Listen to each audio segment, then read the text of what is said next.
Lesson 17. Anahata Chakra, the heart chakra. Anahata literally means incessantly beating, the center that beats incessantly. You see in the first paragraph that the heart chakra is basically functioning driven by karma. So as long as we have karma, we live. That sounds a little bit strange because we die in 50, 60, 70, 80, 90 years. But that is not because our karma is finished. That is not explained in that paragraph. So it's important to understand how that works. It is where the idea comes from of reincarnation. So, although the physical body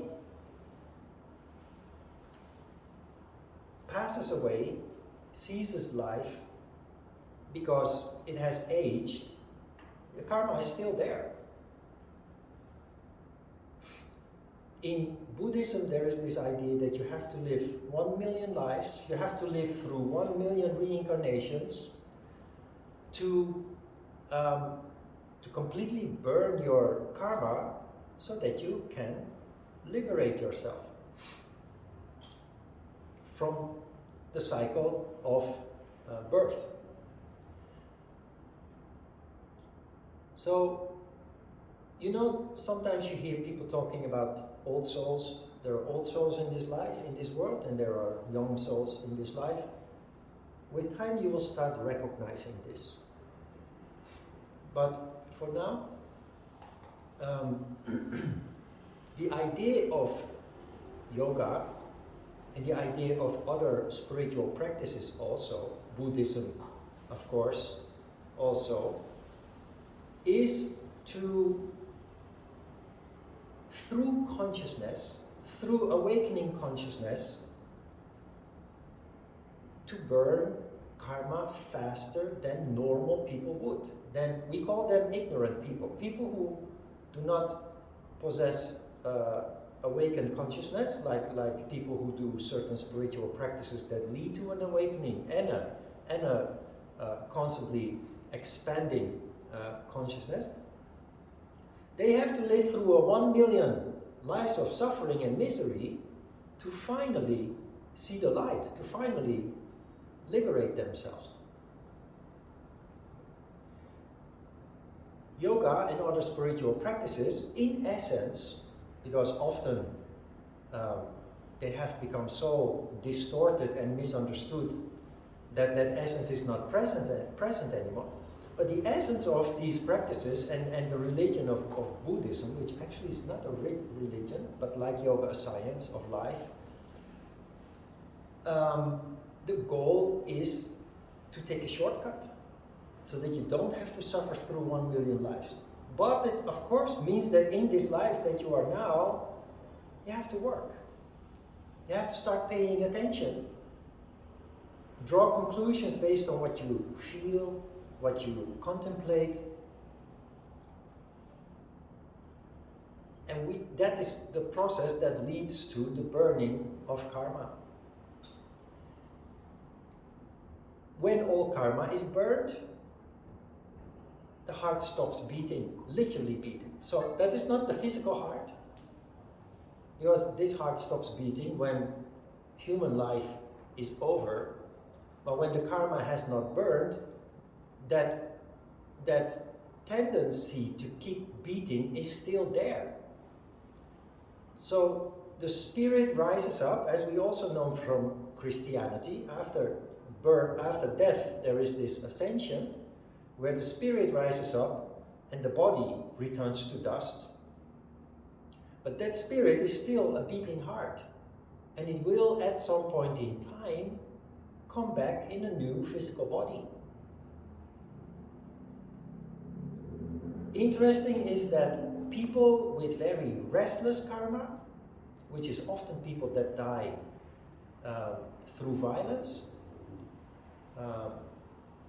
through serious disease, people who are still standing in the middle of life, who suddenly die, they leave a restless spirit to rise up. And a restless spirit reincarnates almost immediately. A person who lives a life, who has built a life of stability and in what we call harmony, sattva, and eventually passes away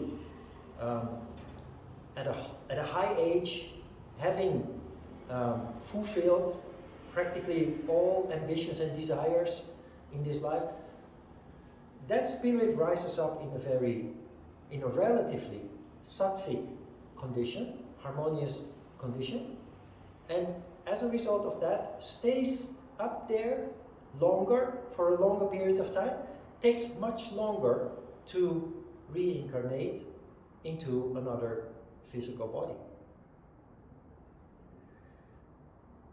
Interesting in this aspect also is that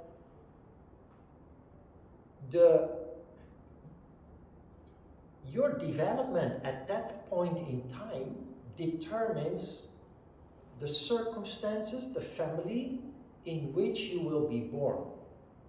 Can you follow this? So we have a tendency to, if we're not so happy with ourselves and our lives, we can blame it on our parents, for example. We can blame it on our family, on our circumstances. We see that other people have it better than us.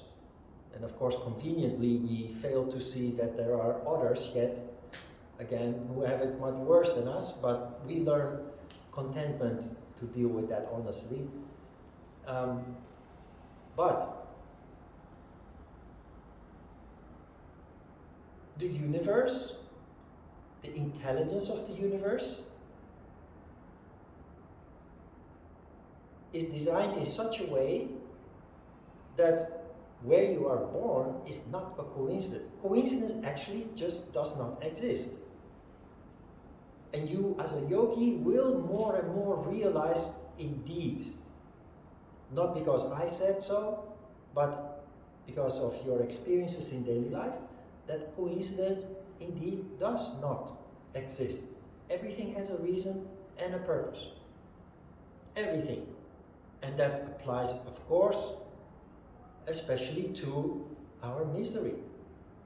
So when we realize that we are not so happy about the circumstances in which we were born, the family, the country, you can be born in a country at war or suffering from natural disasters or famine, or you can be born in a very stable and wealthy country. Where you are born, the circumstances in which you are born is decided based on the level of development that you are in, the state, the condition of development that you are in. How does that work, and why does it work like that? Because those circumstances are designed such that if you pay attention, it will help you to burn karma. So the circumstances that you find yourself in present you with challenges and obstacles that if you approach them or start approaching them consciously, they give you exactly what you need to grow and to manifest also, to fully manifest your higher characteristics. And in the process, burn huge amounts of karma. The tragedy is, and that is why ignorant people have to go through a million lives of misery and suffering, is we are not conscious. And we don't see the law of cause and effect at work, and we don't see that the circumstances we are in is exactly where we need to be, regardless of the obstacles, challenges, and misery that we are facing. The moment that you start seeing that, you stop complaining. You start making lemonade out of the lemons that life has presented you. You understand how this works? If you understand, if you see this, if you realize this, it will make your life a whole lot easier. Because instead of losing a lot of time and energy on grumbling and complaining and feeling dissatisfied or wrongly apportioned in life, you just look at what you have to do with all this and how you can deal with it in a positive and a constructive way. It will totally change your life.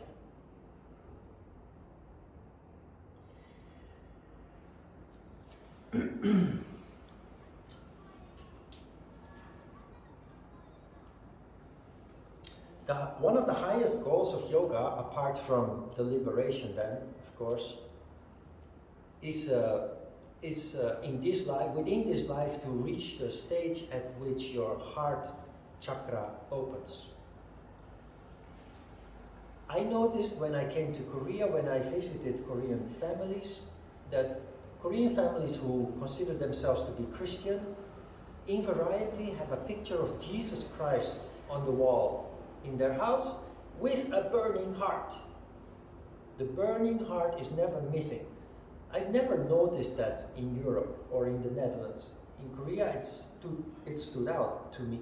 And later I understood that it has something to do with this.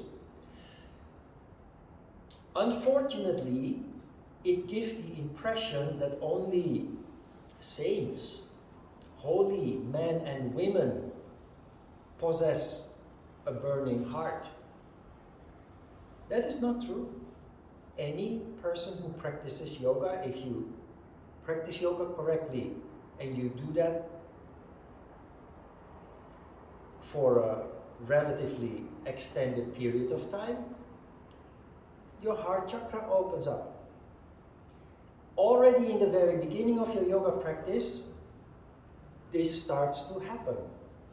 But the phenomenon of the open heart chakra or the burning heart, that is a typical stage that you reach after a decade or two, where you actually really feel the enormous release of energy in the chest. And it is, to describe it, is weird because it feels enormous, it feels fantastic, while at the same time it is a terrible or a terrifying experience because it comes with a lot of turmoil in your heart, turmoil mentally, emotionally, because energy is inherently unstable and there is a huge release of energy. And ancient people symbolize that with the heart that is really burning. But practicing yoga correctly, you notice in the beginning stages already that you become more sensitive and more conscious. And that sensitivity especially is a sign that your heart becomes activated. And in the beginning that can be emotionally unstable. Because things that didn't touch you before, because you simply were not aware of it, now start to affect you emotionally. In lesson 28-29, we will talk about how to deal with that in a rational way with pratyahara, the fifth limb of yoga.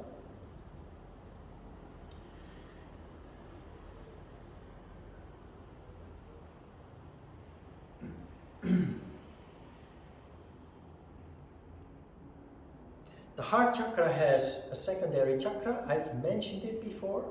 It is called Kalpataru chakra, which is a reflection, in fact, of the crown chakra and enables you to fulfill wishes. We talked about that when we talked about non-desire, the fifth yama. we talked about the difference between wanting and wishing. Wanting is immediate and leads to the violation of all 4 yamas that comes before it. So it leads to disharmony, it leads to conflict, but it leads to harm also to other people and yourself in the process. Wishing is based on vision. So that's only possible if the crown chakra has any activity to speak of in the first place. You have a vision, you have a dream, and those are always long term. And they always involve, because of long term, of course, that involves patience. It also involves courage, because it's often something that is outside of your comfort zone, outside of anything that is familiar and feels safe to you. But that is a typical quality of a yogi, is that you are able to come out of your comfort zone and see scary things not as scary, but more as an interesting challenge, as an opportunity to develop and grow and to make progress in this life. Whereas other people tend to stay stuck until basically the end of their lives.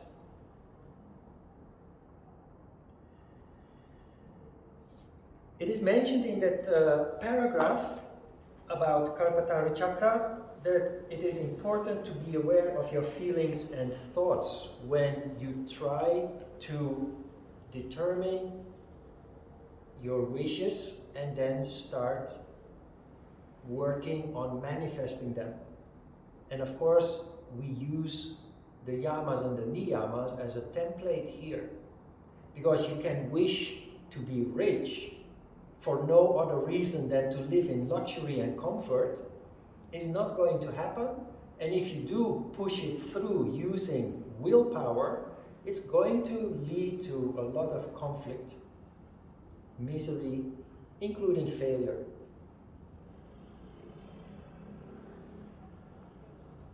So it is important that you are alert, that you pay attention to your motives. You have to practice purity in this. It is not wrong to wish to be rich. It really isn't. In spiritual circles, it is kind of taboo to talk about material wealth. But you will see that both in the Hatha Yoga Pradipika and the Yoga Sutras of Patanjali, that is absolutely not the case. On the contrary, because a certain level of material wealth provides you with a foundation based upon which you can spiritually flourish. Without that foundation, you are busy surviving and there is no room for spiritual growth. You can wish to be rich if there is a motive. If there is a valid motive, whatever that is, that is up to you to decide. All that is necessary is that you are honest with yourself and that your motive, therefore, is pure. That you're not deluding yourself or creating excuses for something that is just not pure or honest. The heart chakra has, like other chakras, several symbols. I think I mentioned the deer before. One of those symbols is the deer. And the deer is a very sensitive animal that barely sleeps. And when it sleeps, if it hears a twig snapping in the distance, it will immediately come into action and flee and run away. It's so that sensitivity of the deer is symbolism for the sensitivity we need to give to everything that we feel and experience in life to avoid misery. Because if we don't pay attention, we will just do as we did before, violating the universal laws, the yamas and the niyamas, and as a result invite new karma upon ourselves. And as yogis, and this is the reason why in some of the sutras, is one of the reasons why in some of the sutras you are being told to keep it secret. As a yogi, very gradually and therefore unnoticeably, you become more powerful energetically. You develop a stronger presence of mind and a stronger willpower, physically and mentally. You develop a stronger willpower. And that means you, more than before you started your practice, you will be able to reach your goals. And if you're not alert, if you don't have the alertness of the deer, if you don't pay attention, you will just, how do you say that? You will push so many buttons, you will step on so many toes that you actually create more karma than you used to do before you started out on the spiritual path. And it is very possible that there is a temporary stage where this happens to you, but because you are conscious, you will at some point say, hey, I see what is going on.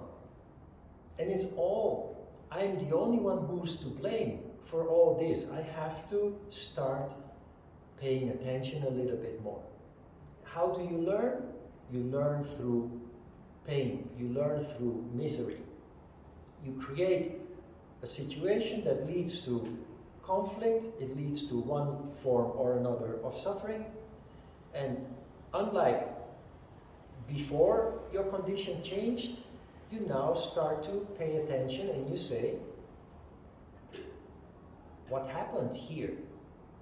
And you start to see your role in that situation, and based on that, you will simply make corrections.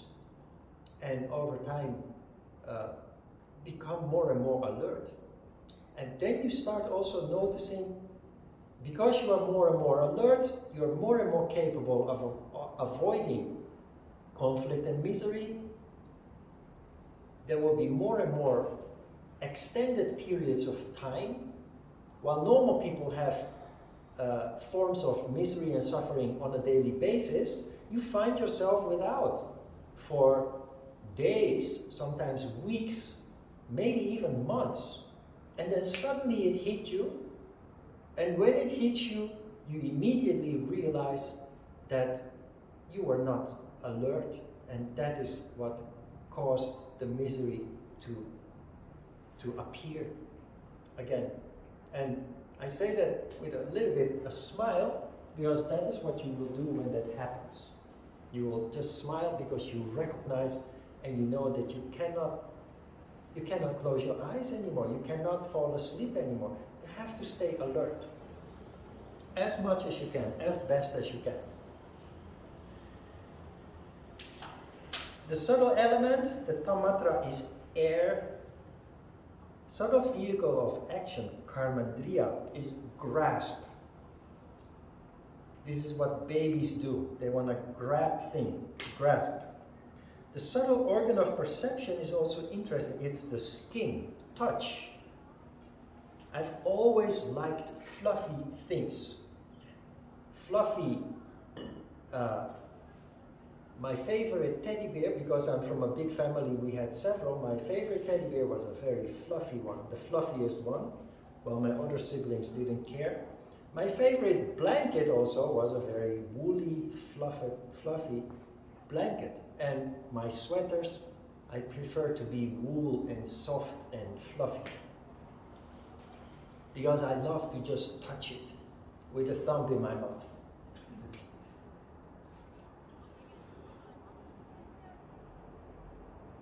The subtle energy is Udana Prana. We had Apana Prana in Muladhara Chakra. We had Samana Prana in Svadhisthana Chakra. Generic Prana in Manipura. Udana Prana is the typical energy of the heart chakra. It is the energy that is responsible for us to be upright, to be straight, upright.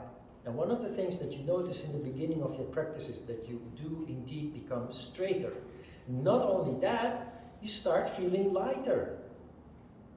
Regardless of your weight, you start feeling lighter. Instead of going up the stairs one step at a time, you find yourself easily and lightly taking 2 steps at a time. You literally feel lighter as a result of more energy in the heart, which is kind of working like a hot air balloon effect.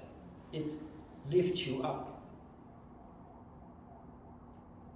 And the first thing that people told me when I started practicing yoga is, you are so straight these days. You are much more straight than before. Then at the time I thought that's because of asana, which does correct your body, of course, but it is especially because of the increase of udana prana.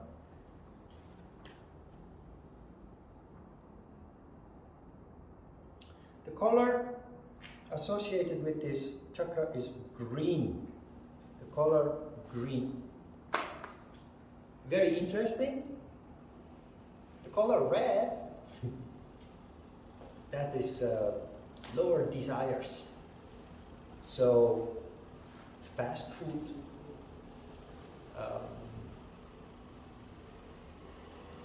tobacco, sports cars. But green, what is the color green? You don't see it much because usually they are more inclined to use the color blue. But blue and green you find in which industries? Financial industries. Banks and insurance companies. Not only in their product information, but even the interior of their offices you find in these colors. It appeals to your sense of trust, subconsciously, of course. When I came to Korea, the financial industry was still developing, and I had my first bank account with Seoul Unhae. And they used the color red, which is very unusual for a bank. But then Seoul Bank merged with another bank, and the color red disappeared. They started using, marketing-wise, more smart colors. Seoul Bank and Boram Bank, Boram Unhae, doesn't exist anymore. Boram Unhae also used the color red at that time.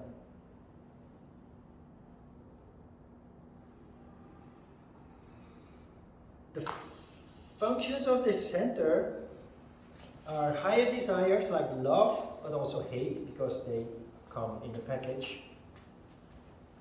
Sympathy, empathy, compassion,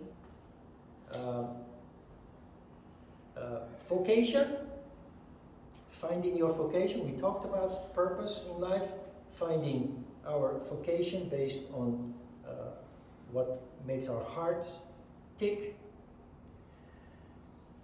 And of course, being in love and a broken heart, which we talked about before. Because I think last week I tried to explain about energy, and that we are so used to the energy phenomena that take place in our body that we can't see it. But when we fall in love, our heart opens up with a bang. Scary. If you really fall in love, scary experience. But at the same time, when we fall out of love, when a relationship ends and it really affects us, we end up with a broken heart. Literally, a broken heart. And I asked you last week to start paying attention to these kind of phenomena, just consciously. Which is important for next week when we start practicing pranayama. But we've gone through the Kriya exercises also, which is starting with the basics of energy control. Very interesting. I mentioned the concept of the doubting Thomas from the Bible, and I said we are all doubting Thomases because we don't believe what we can't perceive with our 5 gross senses. We don't believe what we can't see, hear, feel, touch, or taste. If you follow the news, you have heard about a very foolish thing that the Russian soldiers did in Chernobyl. Chernobyl is a location of a nuclear power plant that exploded in the 1980s. It's one of the, together with Fukushima in Japan, it's the biggest nuclear disaster in the history of nuclear power. I think the first day that the Russians invaded Ukraine, they captured Chernobyl. And I scratched my head and I thought, why the hell would they want to do that? And I thought they were going to use it for blackmail or something. If you don't cooperate, we will just blow up the whole thing and cause contamination all over Europe and what have you. What did they do? They dug themselves in. They dug trenches and what have you in heavily contaminated soil. And of course they started showing, because they turned everything up, they should have let it rest. It will take thousands of years for that radiation to gradually dissipate and maybe in the long term disappear. Thousands of years. They just started plowing it and digging and they, of course, they ended up getting sick. And they all left. They all left. Why I'm saying this is because they thought there's nothing wrong. What contamination? I don't see anything, what? Everything looks normal. And that is a doubting Thomas phenomenon. Not believing something so serious just because it's about energy. This contamination, nuclear energy, gone wrong, and it leads to death. For us, it's important to overcome that condition of doubting Thomas. And it starts with simple things like the need to go to the toilet, the energy. Just observe the energy that is involved in that process. You never paid attention to it. And when talking about it, you scratch your head and say, oh, is that really true? Oh, 그러네. In Korean you say, 그러네. Indeed. If you pay attention, you ask yourself, how did you not notice that for the past 30 years? Because it is very present, it's very intense, it's very much existing. And that is important to be able to. If you don't know how energy feels, if you don't acknowledge that energy really exists, even though you can't perceive it with your 5 gross senses, you cannot do energy control. And it is because of this also that pranayama is introduced halfway in the course and not in the beginning. Had we done that in the beginning, you would maybe not have come back the next week. It just goes too fast for comprehension.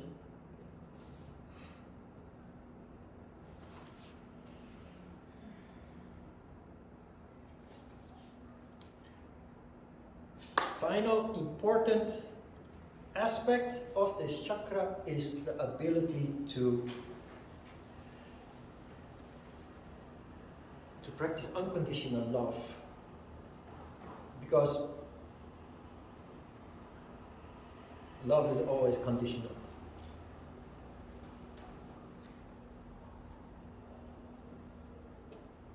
When we are in a relationship, we expect certain things from our partner, from our commitment.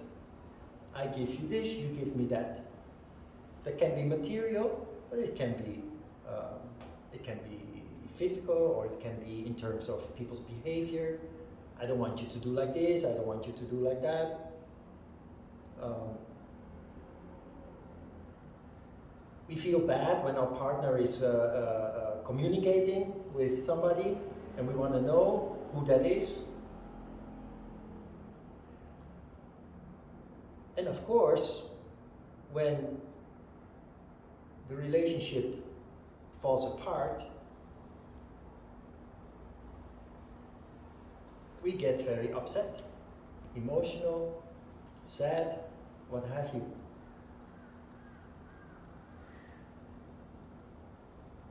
Unconditional love means, first and foremost, if your love is unconditional, you cannot get angry with your partner.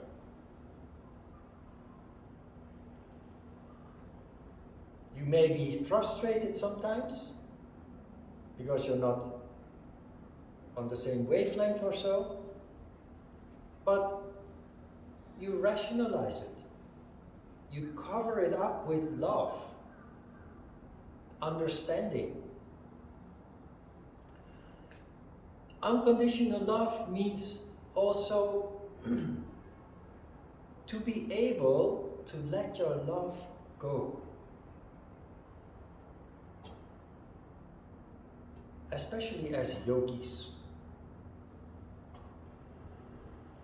As a yogi, you become a dynamic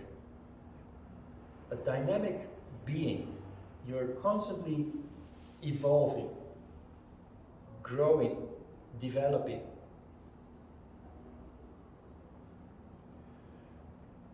That means that at some point you may have to make a big decision in your life, a big step in your life. That is part of the process that you are in, which is, for a yogi, the reason why you are in this life in the first place, in this valley of tears. That is to work that out and to continue your path of growth. If I'm sounding a bit mysterious here, I'll give you an example based on my own life. That is,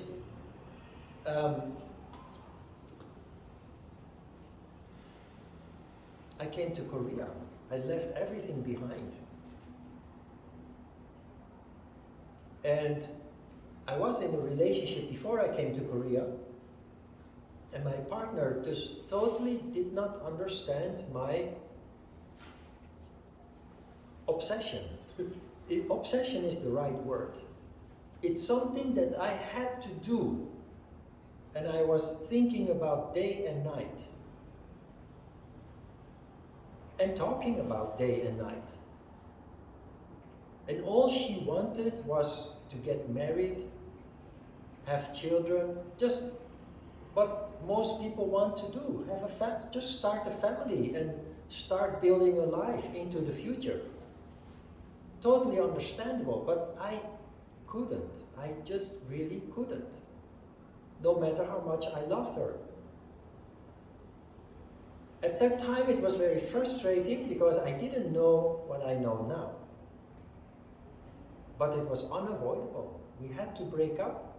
2 years before I went to Korea, we broke up in harmony. And I just had to go to Korea. Because we had been together for several years, she kind of understood by then that she had to let me go. And she got married with somebody else, had a child while I was still in the Netherlands. And I was very happy for her. No bad feelings on both sides. That is unconditional love. Unconditional love is also, now hopefully that you recognize this in the relationship that you're in, that you need to give your partner room to do what they need to do. You know, you have this stupid macho expression, man has to do what a man has to do. But a woman has to do what a woman has to do too. That is important for your spiritual health. And it is based on trust. Because the reason why we want to restrict our partner and check their messages and emails and what have you is because we don't trust our partner. Unconditional love means unconditional trust. Whatever happens. And even if your partner makes some mistake at some point in time, it's still covered by unconditional love. Because it's part of their process. This is not an excuse, don't get me wrong. At one point, in one of the classes, somebody asked me, Ron, I think I'm capable of unconditional love, but I have a feeling that I'm being used as a doormat. Can happen. My answer to that was, unconditional love does not mean just throwing out the window your dignity. You do not, unconditional love does not mean that you have to allow yourself to be used by other people who know no such thing. You just have to become a bit more selective. In the beginning stages of your development, that can happen. You will bump into certain conflicts because you change while the world around you is not changing. You find yourself in conflict and you will move away from that with time. Again, based on the misery that you experience, the conflicts that you bump into. But that is part of the growth process. Unconditional love means that if your partner tomorrow says, my dear, I have such a strong feeling that I have to go to Alaska. There is something in Alaska that I have to explore. Just all my life I've been dreaming about it and it's just becoming an obstacle for me now. I just have to explore it. I have to go. The first reaction of normal people is to say, what about me? You're going to abandon me? What about me? You don't love me? But that is the ignorant approach caused by ego. And don't get me wrong, it's very difficult. It's easy to talk about it when you understand what it is like, what it means, but it's very difficult to put into practice. But unconditional love means if your partner expresses that wish and you feel deep in your heart, so again, it's not an excuse for misbehavior, but you feel deep in your heart that your partner is really passionate about it or obsessed by it, that it's really an obstacle, that if not followed up on, years later will be greatly regretted, then you take your partner by the hand to the travel agency, get a ticket and bring him to the airport to go to Alaska, or whatever it is that they feel the need to do. It's based on what you feel. Intent is what is important here. Sincerity. So it should never be an excuse. Unconditional love is not an excuse for abuse or other forms of impure behavior, excuses, etc. Maybe we will come back to the subject at some point throughout the course again.